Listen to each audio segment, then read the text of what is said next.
أكبر الله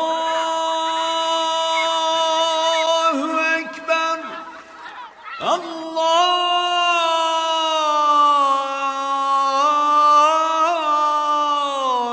أكبر. Јуни месец е месец Рамазан, најсветлиот месец за сите муслимани во светот, месец на постот и молитвите, месец на светата книга Куранот, месец на милоста и опростувањето.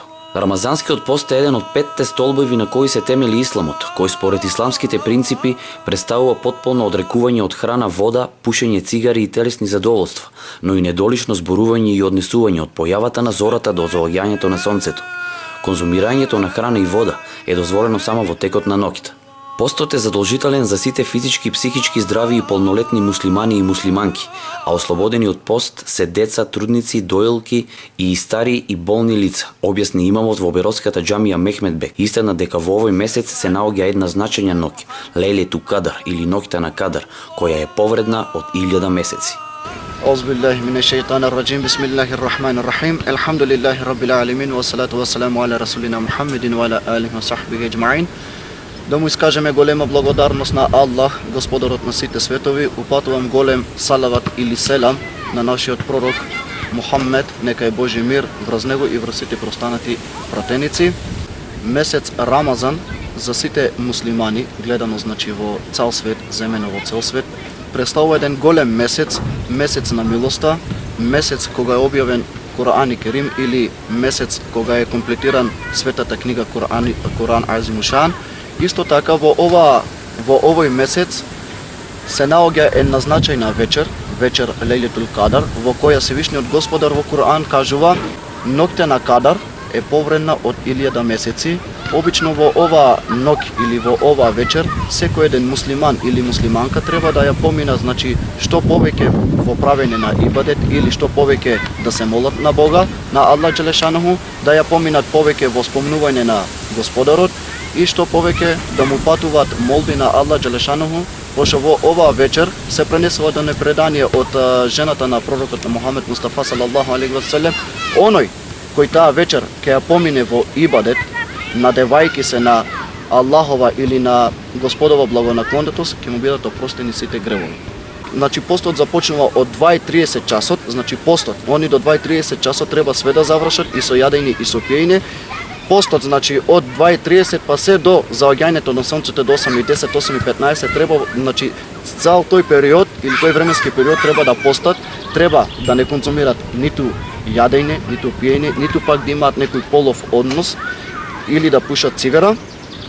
Исто така, додека трае постот, секој еден муслиман и муслиманка треба што повеќе да се моли на Бога, за да, пошто се пренесува предание од Мухаммед, нека е Божи мир и спас врз него, кажал вака: кој ќе го испусти месецот Рамазан и ќе ги изврши, значи, сите наредби од Севишниот Господар, ќе му бидат избришани сите дотогашни гревови кои ги има направени.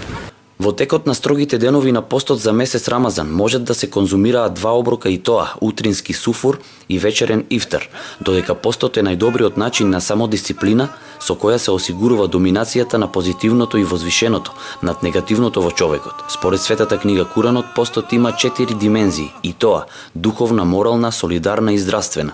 Рамазанските денови на пост исто така ја наполнија и Беротската џамија Мехмед Бек, каде што верниците муслимани секојдневно по 5 пати се молат и клањаат на возвишениот Аллах Джелешануху, додека градот може да се пофали и со можеби најстарата камен плоча во градот, па и пошироко, која ја краси Беротската џамија и датира уште од османлискиот период, каде е изгравирано името на градителот на џамијата.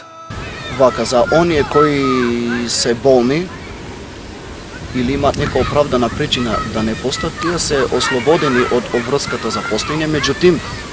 Меѓутим, исламските научници се согласни, оние кои се ослободени да не постат, како што се болен или некоја старица или некој човек за кого нема наде за оздравување, тие се ослободени да не постат, меѓутим треба да дадат фидие или откуп за постот, треба да нахранат секој ден по еден сиромав. Прво знаеме ние дека Берово е провинциско, односно мало место во кое живеат доста мал број на жители овде на муслимани. што се одбива до посетеноста на нашата џамија, има доволно верници кои ја потсетуваат, има и доста верници кои доста постат. Аллах Джалешануху или Господарот на сите светови во светата книга Куран кажува, значи строго е задолжително да се клајна пропишаните петнедневни пропишани намази или молитви. Оној кој сака да клајна, пошто клајнањето во џамија, значи во џамија или колективно со луѓе, неговата молитва се смета за повредна. И затоа е задолжително за секој ден полово зрел муслиман и муслиманка да идат, да ја посетат џамијата и нивните молитви да ги обавуваат во џамија. И јас на сите муслимани, браќа и сестри ширум светот, им посакувам во овие тешки и напорни денови да бидат поиздржливи, истрајни и единствено да се потпрат врз Аллах Джалешануху, врз Господарот на сите светови. Им посакувам нивниот пост, нивните ибадети, нивните молитви, Аллах Джалешануху да им ги укаболи или да им ги прими. Во текот на рамазанските вечери најчести се роднинските собирања, додека трпезите се полни со разновидна храна од традиционалната муслиманска кујна. Светиот месец Рамазан започна на 18 јуни и ќе трае до 18 јули, каде после 30-дневен строг пост настапува 3-дневен Рамазан Бајрам, кој се смета за голем празник во исламот. Тоа се денови кога сите верници се среќни и со исполнетите задачи спрема семокниот Аллах го враќаат секојдневниот живот.